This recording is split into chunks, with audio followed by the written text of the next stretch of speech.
2,500 years ago, a Chinese military man named Sun wrote a 13-chapter how-to manual on war. It touches the political, the psychological, the material facts of armed conflict. It has shaped the way wars have been fought in Asia for thousands of years.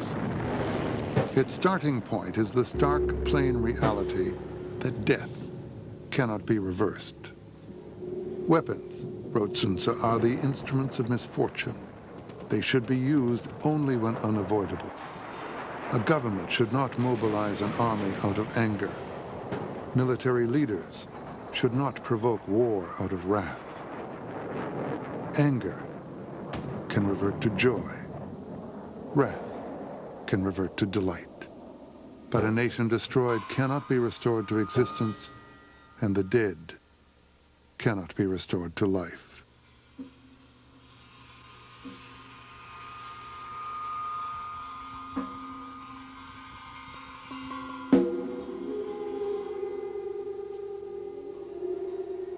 Sun Tzu Bing Fa. Bing Fa, the art of war.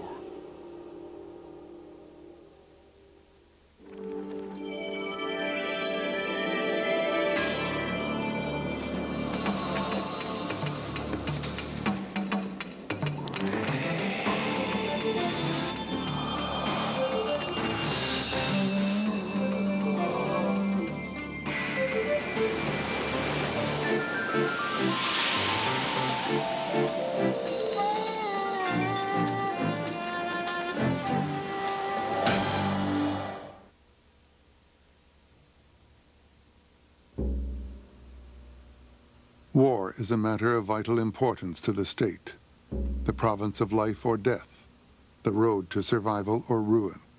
It is mandatory that it be studied thoroughly. Sun Tzu Chapter 1. On the surface, it is a collection of simple instructions about how to win a war in China 2,500 years ago. Yet it is still available in all these English translations. Sun Tzu made his way to Hollywood in the 1980s. Oliver Stone lifted punchy lines for the movie Wall Street. All warfare is based on deception. Sun Tzu. If your enemy is superior, evade him. If angry, irritate him. If equally matched, fight. And if not, split and reevaluate. This is the kid. Calls me 59 days. Sun Tzu's tactics figure into bestsellers set in Hong Kong and techno-thrillers about Japan. His strategies have been adapted for computer games. This one pits him against an assortment of World War I warriors.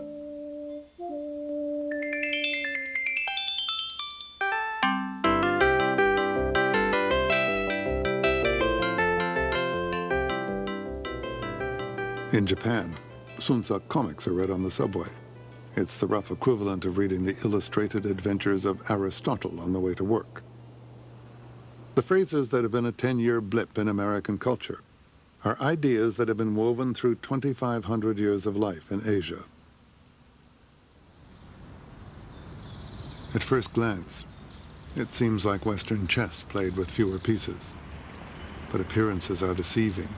The figures in Chinese chess move on the lines, not from square to square.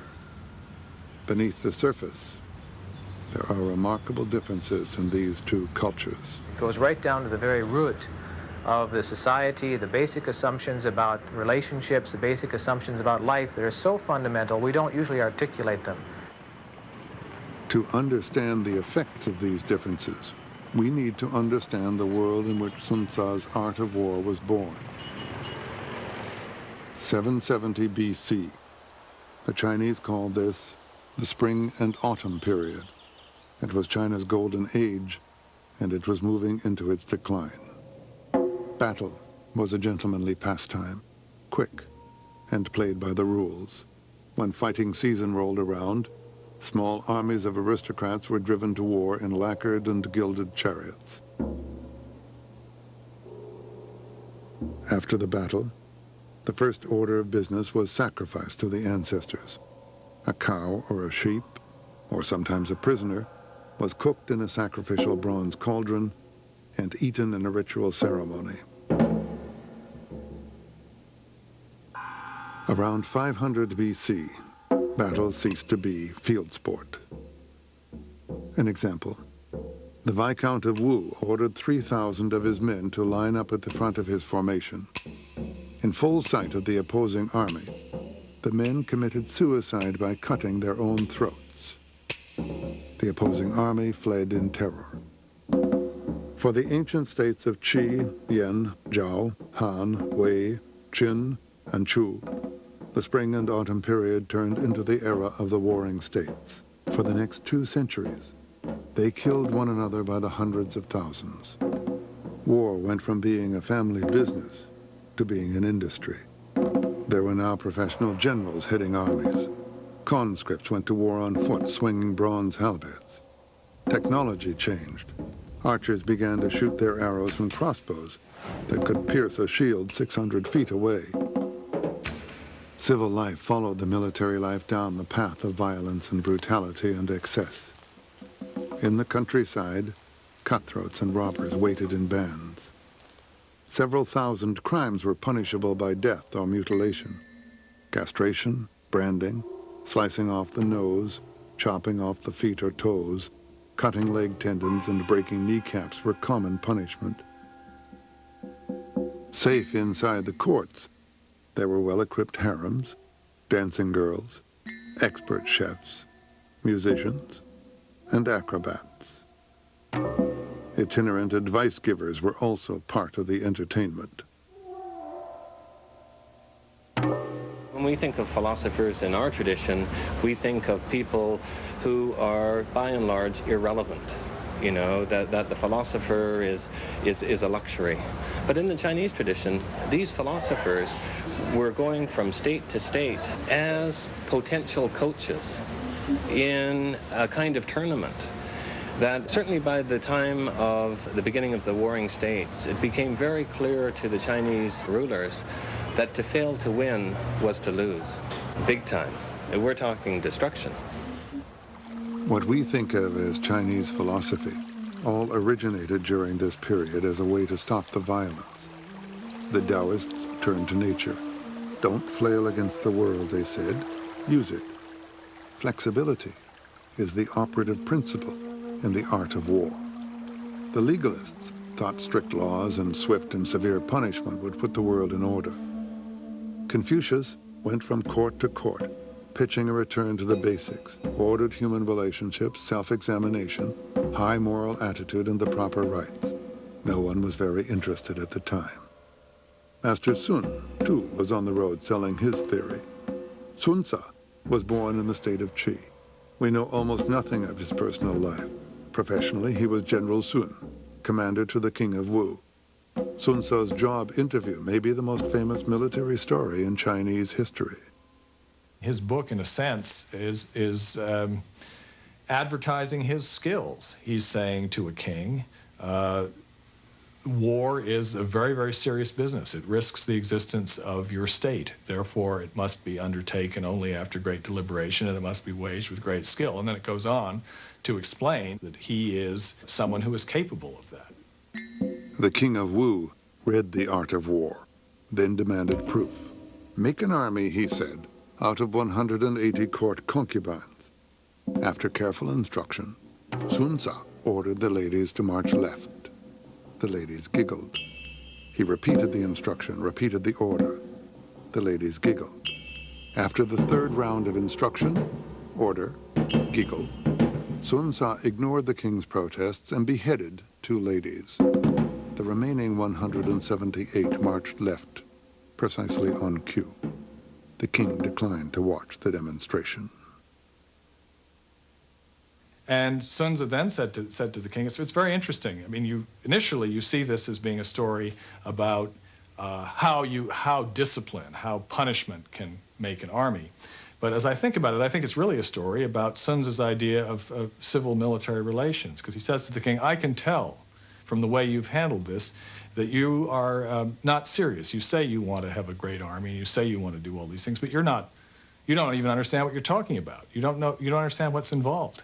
So what he's really doing by doing this is saying to the king, you don't understand what the stakes are in war. The Chinese provided well for their dead.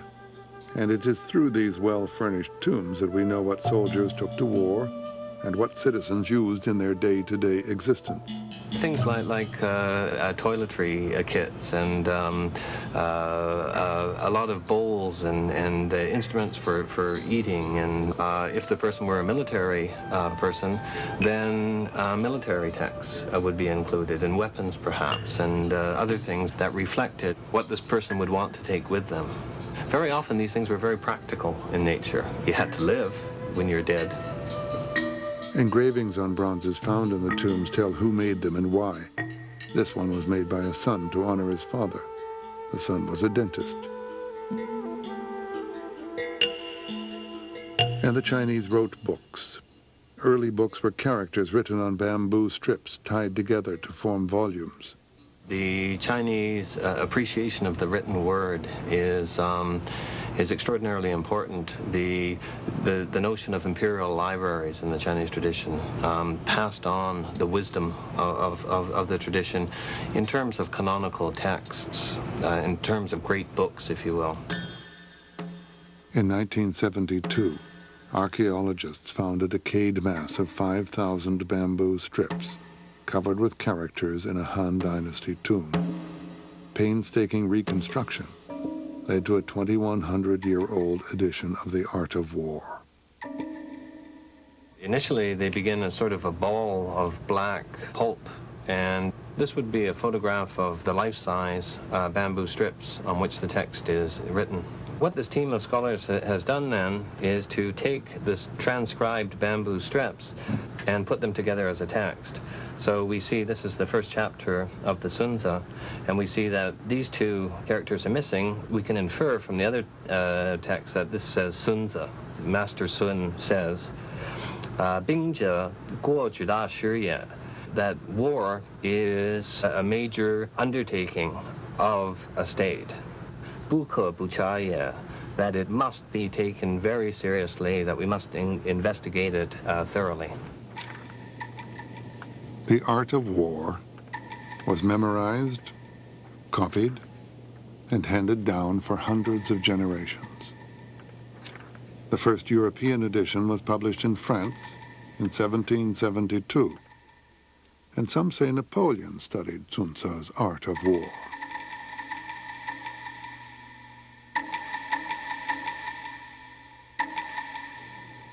凡火攻有五，一月火人，二 There 月 are 火 5 鸡 ways to attack with fire. The first is to burn personnel. The second, to burn stores. The third, to burn equipment. The fourth, to burn arsenals. And the fifth, to use incendiary missiles. There are suitable times and appropriate days on which to raise fires. Times means when the day is scorching hot. Days means when the moon is in Sagittarius, Alpharat, Eve, or Chen constellation, for these are the days of rising wind. Sun Tzu, Chapter 12. Delivery systems have been improved. 20th century war is less labor-intensive. Technology has rendered the wait for a rising wind unnecessary. But soldiers and civilians in all cultures still die in the fires of war.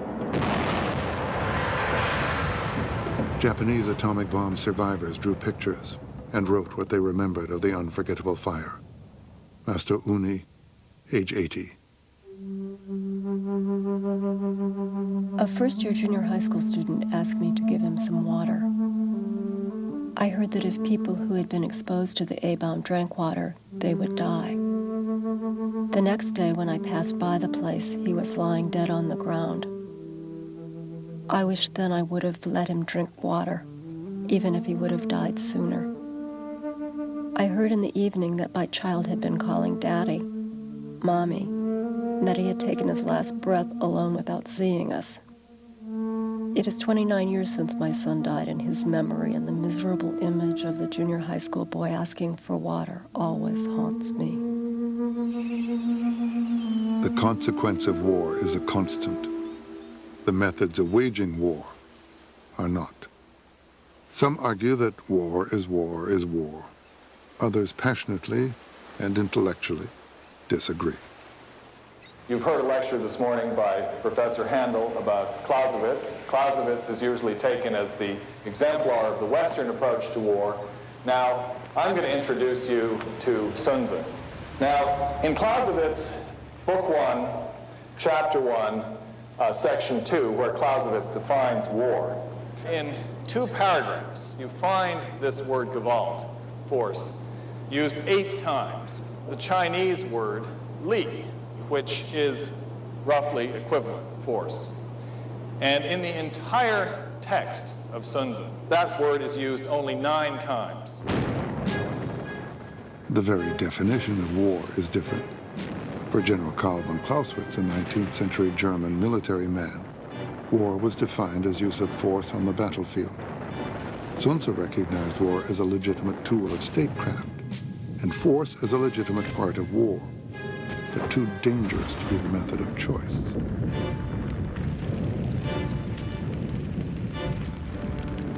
What's perhaps distinguishing about Sun Tzu is the sort of the way that he views conflict as a totality. He, the war, the conflict that he's talking about in this book includes all sorts of things, which in the West would be considered to belong to the areas of politics, or diplomacy, or even peacetime. There have been 3 major military East meets West encounters in the last 60 years. In the 40s, we fought Japan in the Pacific. In the 50s, we fought in Korea. In the 60s and the 70s, we fought in Vietnam. In none of these encounters did the fighting stop when the shooting ended. War, in the Asian view, is not confined to the battlefield.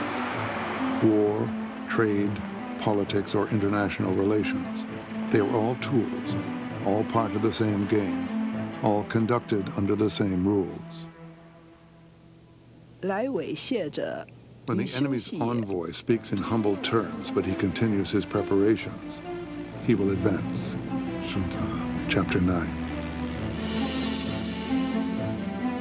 December 7th, 1941, 1 p.m. Japanese diplomatic representatives were scheduled to arrive at the U.S. State Department for yet another meeting on peace in the Pacific. Japanese military representatives began bombing runs over Pearl Harbor at approximately the same hour. The Japanese may have used Sun Tzu's tactics, but they violated his basic strategy.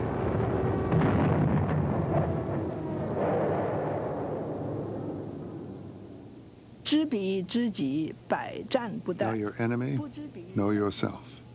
And in 100 battles, you will never be defeated. When you are ignorant of the enemy, but know yourself, your chances of winning or losing are equal. Sun Tzu, Chapter 3. Japan overestimated its military strength and knew far less about the American psyche than it imagined. There's no doubt about the sentiment of Congress. All differences have been laid aside. 1941, a date which will live in infamy. We will gain the inevitable triumph, so help us God.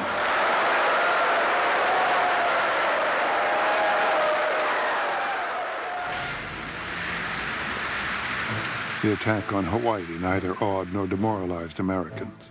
They were chagrined and furious at being caught off guard by a tiny Asian country. Americans rallied round the flag.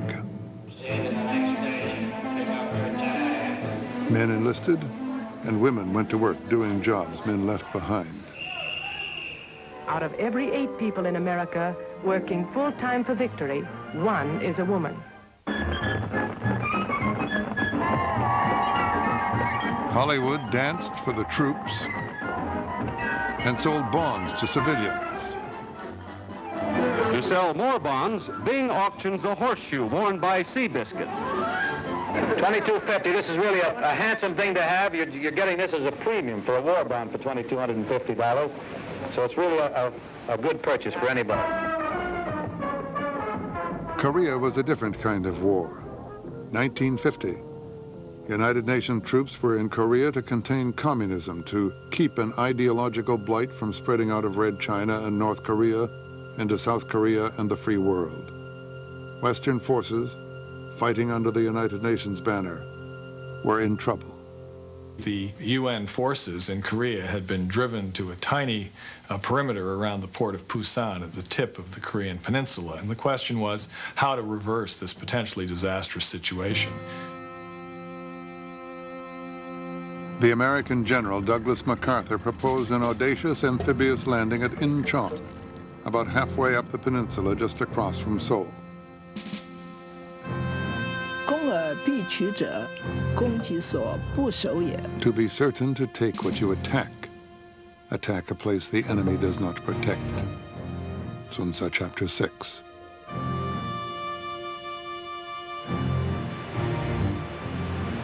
Incheon is not a place that cries out for heavy guard. A 10-foot seawall runs for hundreds of yards along the coast. Within a 6-hour space, the tide ranges from a high of 32 feet to a low of 6 feet. A troop transport needs a minimum of 29 feet of water to stay afloat. When the tide is out, Incheon is a mud flat. In trial runs, soldiers were sucked into greasy muck up to their waists. There were 3 days when a landing was possible, and 3 hours on each of those days. The American attack was not entirely a surprise.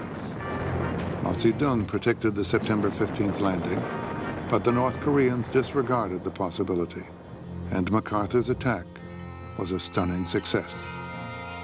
The Communist September losses at Incheon were avenged by the Chinese the following November, at the northern border where the Yalu River separates Korea from Manchuria. 维护，至于无形，神乎。 Subtle and insubstantial, the expert leaves no trace. Divinely mysterious, he is inaudible. Thus, he is the master of his enemy's fate. Sun Tzu, Chapter 6. Moving at night, hundreds of thousands of Chinese walked silently across the frozen Yalu River from China into North Korea. Dressed in white, they moved alongside and then behind the American forces. When the Americans were surrounded, the Chinese attacked. The result was the longest retreat in American history.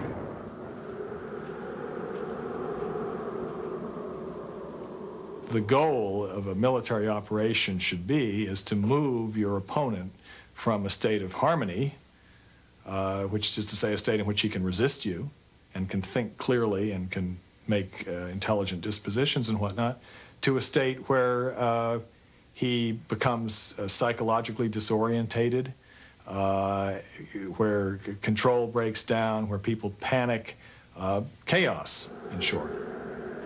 The American troops in Korea, some were retreating in good order, but others were simply saying there are a whole lot of Chinese up there, we're gonna bug out. And the word bug out, in fact, goes back to the Korean War. They were panic-stricken. It's something that's very, very rarely seen in an American army. And people who saw it, remember it to this day.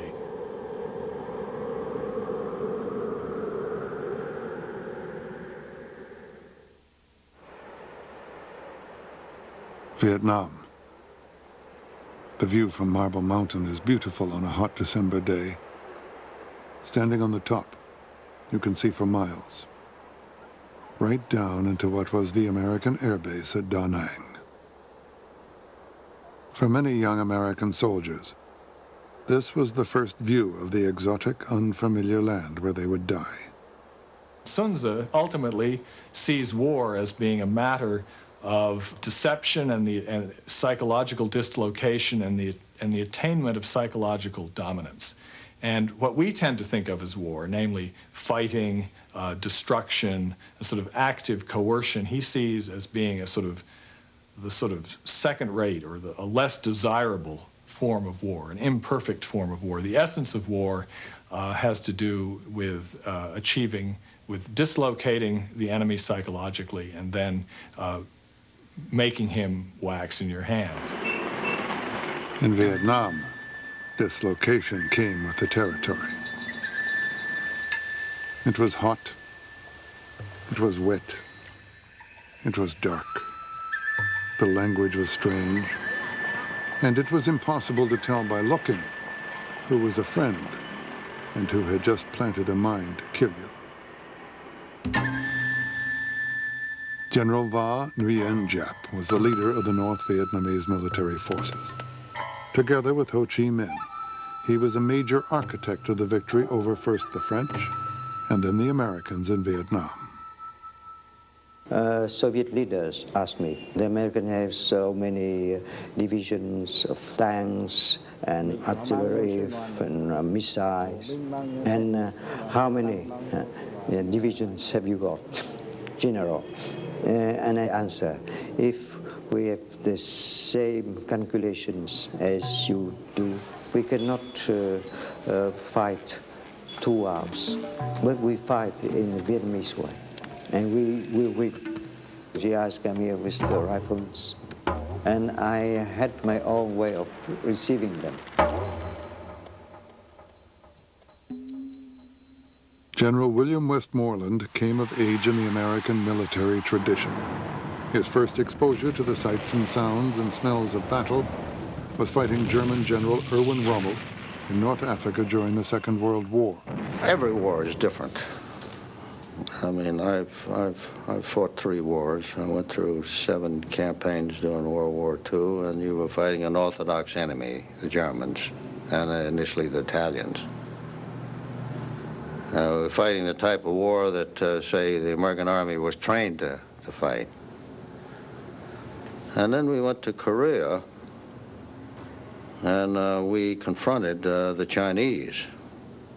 And their strategy and their tactics was considerably different. 坐之之动静之理，行之之 Agitate him 死生。 and ascertain the pattern of his movement, determine his disposition, and so ascertain the field of battle.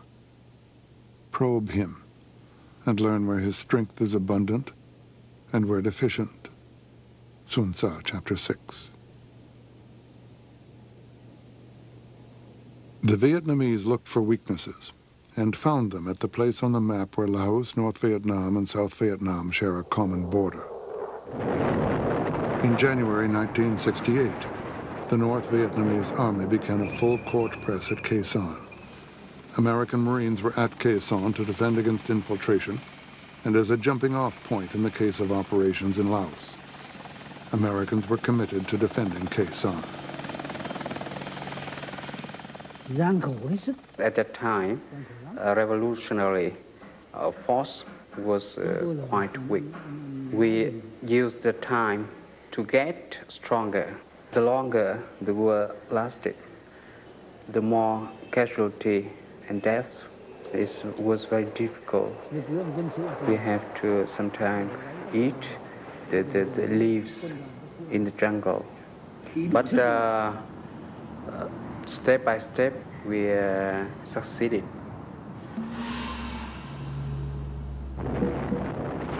Khe Sanh was the beginning.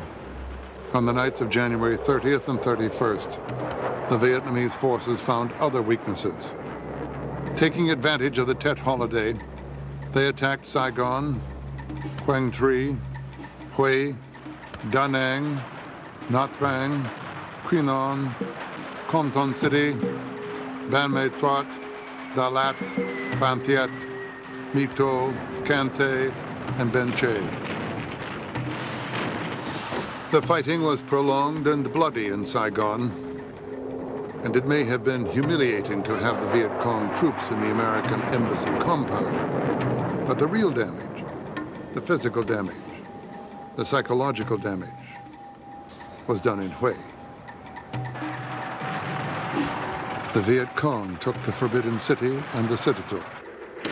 American and South Vietnamese military forces were unable to drive out the communist troops. And in the end, the Americans bombed the grounds until what was once a city of the emperor ceased to exist.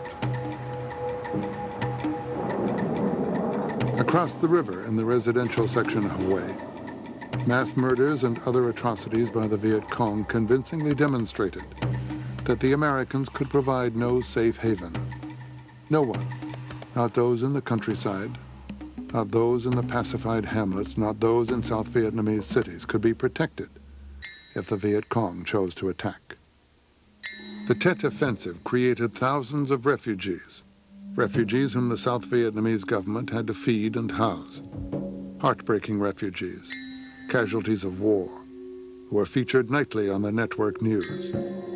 By the end of February, Americans had captured 6,000 Vietnamese, and the U.S. military estimated 37,000 North Vietnamese dead. They were prone to accept major casualties, where they would move into action against odds, strongly against them. And casualties did not seem to be as meaningful to them as it seemed with respect to a fight with the Germans. And I would say the same would apply the Japanese were also during World War II. The Japanese, being a part of the Oriental Society, seemed to be more callous to casualties than the Germans or the Western Society.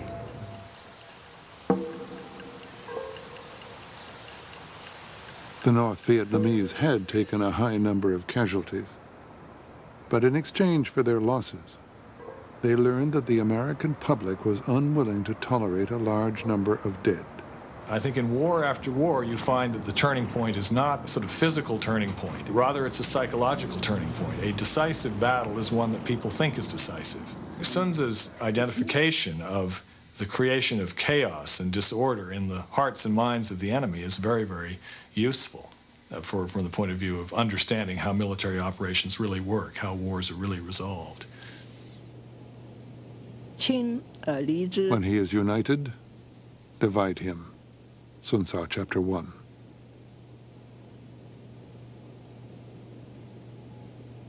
We never have a purely military strategy, only overall strategy involving the economy, politics, diplomacy, military. There was no land to take, so the American military measured success in numbers. Number of attacks, number of prisoners, number of dead. I quote a number of meaningful statistics, such as the roads that are being opened, increasing number of enemy that have been killed, the number of defectors that are coming in from the communist side to the government, the number of weapons being captured, and other statistical information which suggests that we are making progress and we are winning. We are pleased with the results that we're getting. We are inflicting greater losses than we're taking.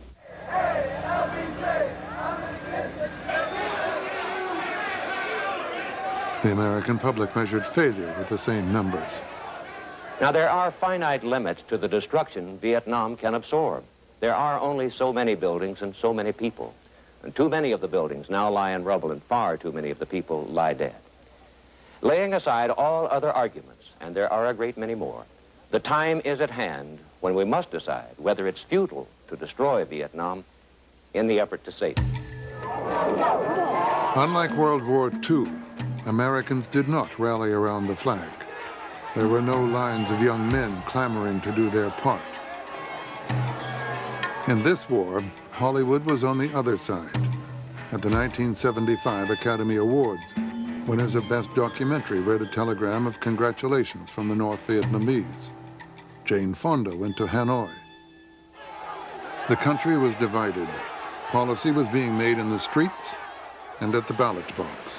In Chicago at the Democratic National Convention, police battled demonstrators. A president was forced out of politics. I shall not seek, and I will not accept the nomination of my party for another term as your president. In Ohio, 4 young people were killed in a bloody battle between students and the National Guard. Unlike their fathers in World War II, thousands of draft-age men refused to disrupt their lives to fight a war.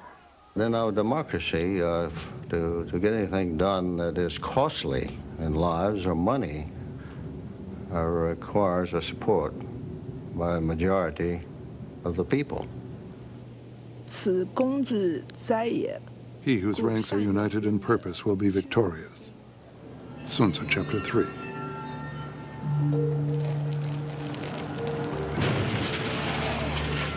Our aim was not to annihilate the whole American army.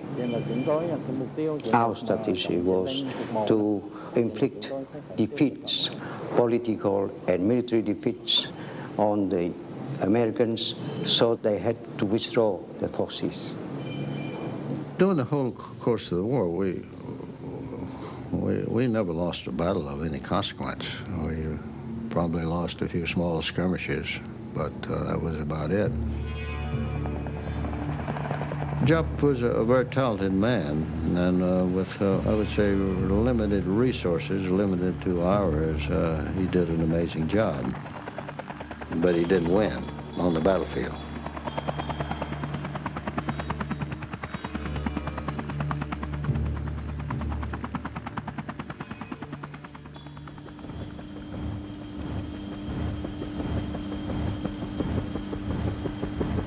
On April 30th, 1975, the last American flight left Vietnam.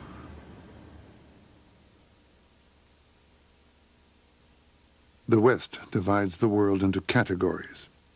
There is business, there is philosophy, there is literature, there is religion, there is order and sequence, a way to take things apart, to isolate them. The East has a different sense of reality. The Chinese people are much more sensitive to abstract reality. What you learn from spirituality, what you learn from philosophy, what you learn from business, all your family relationship are all interchangeable. Let's go forward. Let me show you The real origin of philosophy is come from the Chinese watching nature. How does nature work? How does God work? So once you watch that and know how the rhythm of the universe, and you take that and take it into your business. That's why it's so portable. The Sun Tzu's Art of War can easily take it to the business world. For centuries, soldiers have used the tactics in the art of war. They reflect the conditions of armed combat. For centuries, Asians have used the strategies in the art of war. They reflect an Asian view of life. But in the 1980s, Sun Tzu's philosophy moved outside Asia, outside the military, to Wall Street. The book about war applies to business because the objective in both cases is very specific. The objective in both cases is about winning, and the objective is also about winning with as little effort, using as little time, and with as much reward as possible. Plunder the fertile countryside to supply the army with plentiful provisions. Sun Tzu, Chapter 7. In the 80s, Asher Edelman was a corporate raider, a new breed of Wall Streeter who followed Sun Tzu's advice. He taught the art of corporate raiding at the Columbia Business School. A raider uses the value of a company he doesn't yet own to buy it. Once he owns it, he can sell it off piece by piece and make a great deal of money in the process. My view then, and it was an honest view, was that people who did what I did, which was to acquire companies and try to change them to being more efficient and better, did something quite constructive. My view starting in about 1987, 1988 was that it was a simple financial transaction, and though it was quite constructive for those who did the transactions, and sometimes constructive financially to those on the other side of the transactions, my view is it didn't do much good for the companies. Jackson Steinem, they're going places. Oliver Stone's Sun Tzu on Wall Street was a stylish sleaze named Gordon Gekko. I don't throw darts at a board. I bet on sure things. Read Sun Tzu, The Art of War. Every battle is won before it's ever fought. Think about it. Time magazine said Edelman was a role model for the fiendishly greedy gecko. There were newspaper articles and publicity of various kinds that if I were really alone in the world wouldn't have troubled me at all. But the fact that my wife, my kids, my mother, and other people who cared about me were reading did trouble me. Today, Edelman mixes his business interests with directing the Contemporary Art Museum in Lausanne, Switzerland. Edelman may have found Sun Ce useful, even profound, but he remains a Westerner who divides the world into categories and comes to it as an individual. It translates easily into certain kinds of activities in the Western world. I don't think it translates at all into Western philosophy. I think that the first translation that I see into Western thought comes from Freud. And the ability to operate in the world through the understanding of oneself is probably the most poignant point in Sun Tzu. That is all Freud is about. While the Westerner is sealing the world into watertight compartments, the Easterner takes a more holistic view, and that is a continuing source of tension in business and diplomatic relations. The trick of any game is to have everybody playing by the same rules, and the real injuries occur when one party is playing by one set of rules and the other is by the other set of rules. The important thing is just that we're all in the same field at the same time. In The Art of War, he speaks a great deal about knowing the terrain. Knowing the physical terrain or the economic terrain or the business terrain is really critical to any kind of business or personal victory. The terrain in the East also includes the mind and the emotions. Mind game is the most important thing to the Asian. And business is about mind game. Politics is about mind game.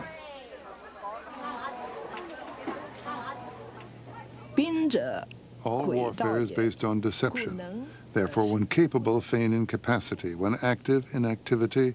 Sun Ce, Chapter 1. In the West, rising in the world depends on what you know. If you've got it, flaunt it. Works well here. But pride can make you vulnerable. As a matter of fact, this is a true story. See, the Japanese technicians will come to the floor and ask very innocent questions. Something very, very simple. And you will not even suspect what their intention is. And then you get the engineer, American engineer, get them to talk. And eventually they will slip in some essential point they really need to know. And you know, normally the American engineer, nobody ever asks them how much they know, and they love to brag. And soon somebody else want to ask them about how much they know, they love to tell all about how much they know, and they gave it away for nothing. To Westerners, pretending ignorance to collect information seems unfair, a kind of cheating. To an Easterner, that attitude seems naive. It's get back to the basic. Know thyself, know thy opponents. 100 battle, 100 victory in Chinese to practice that. Espionage is the way to get information. Sun Tzu is talking about pay your spies well, because one good spy is better than millions of good soldiers. But what Sun Ce is talking about is a deep psychological understanding of another. Empathy as much as espionage. It's not the kind of information that depends on electronic eavesdropping equipment. After the fall of Saigon, I went to Saigon and I saw the operational section of the American armed forces there. I saw a lot of modern military equipment and electronic weapons and so on. And I said to myself, they have their own logic because they own a lot of modern state-of-the-art military technology. And that logic is fundamentally incorrect. We have the human factor, and it's the decisive factor. It's like Sun Tzu say, know the enemy, know yourself, and you will win 100 battles. That maxim from Chapter 3 of The Art of War is set in a marble block in the central courtyard of the Sun Ce Museum. Though the museum itself seems to be designed for the tourist trade, Westerners are as likely to come away with psychological insight as with those gift shop knickknacks.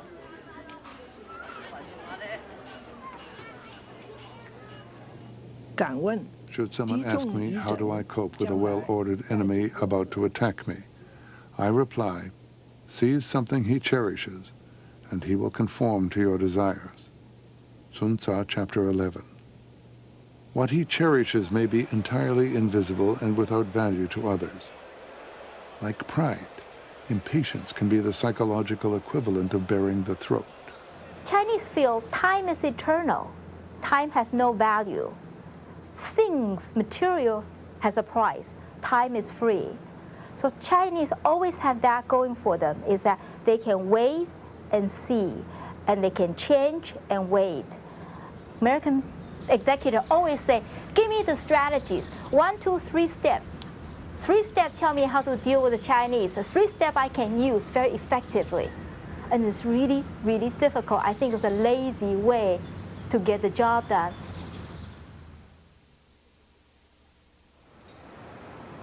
In an Asian culture, a Confucian culture, who you are depends on what you are. Wife, mother, son, friend, teacher. You are what your role says you are. There is simply no Eastern counterpart to Western individualism. The idea of you as an individual person pursuing what you yourself want for yourself in the Confucian tradition would be almost pathological. To act without reference to the web of people who constitute yourself. It would alienate you from your community and from yourself. You have a morality that is effective within that group, but you don't have either the obligation or necessarily the desire to extend it beyond that group. If the East is shaped by relationships, the West is shaped by law. In Western law, justice, to be justice, must be blind to existing relationships and ties. And these are things Americans have no concept of. Because Americans look at the law, we live from a orderly society. What is right, what is wrong is wrong. In China, everything is gray. Right and wrong is the degrees of greatness is not about black and white. The Chinese society sacrificed the small for the large. In the Chinese history, there's a story. A city was under attack. It was so strategically important. So the emperor ordered to hold this city at all costs. And when after they finished eating all the rats, all the trees, all the leaves, all the roots, they started to exchange babies. So I'll give you my baby so you can slaughter my baby and cook it, etc. And the Chinese feel this is the right way to do it. Survival of a greater unit is more important than the survival of a small unit. So when you're talking about good and bad, there's really a different culture, there's a different way to label what good is about. How you judge the morality of this story depends almost entirely on which side of the cultural divide you are. Westerners may find in it an appalling disregard for life. Easterners may find in it a great sacrifice. Failure to understand the way the other comes to that judgment makes the modern world a difficult place to live in. My own feeling is that we in the United States do not yet grasp how very, very important it is for us to understand, genuinely to understand the rest of the world. And I don't say this because I think we're going to have to fight in the rest of the world, although there is that possibility, but because I think that only with that kind of understanding and detail and ability to operate in cultural systems that are different from our own can we avoid conflict. Weapons, wrote Sun Tzu, are the instruments of misfortune. They should be used only when unavoidable. Anger can revert to joy. Wrath can revert to delight. But a nation destroyed cannot be restored to existence, and the dead cannot be restored to life.